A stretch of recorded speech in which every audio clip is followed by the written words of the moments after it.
It's 3:45 and my wolves know it's time.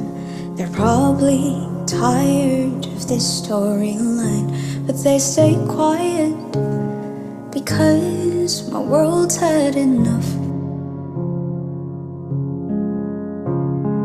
Maybe if I'm not this, you double down, but that's just my thoughts at the crack of dawn.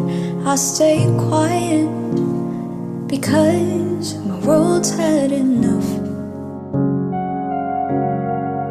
So I cried to my sister, released all my blisters, and that's when she whispered, I know you're not a quitter, but the splinter will heal if you're losing your grip.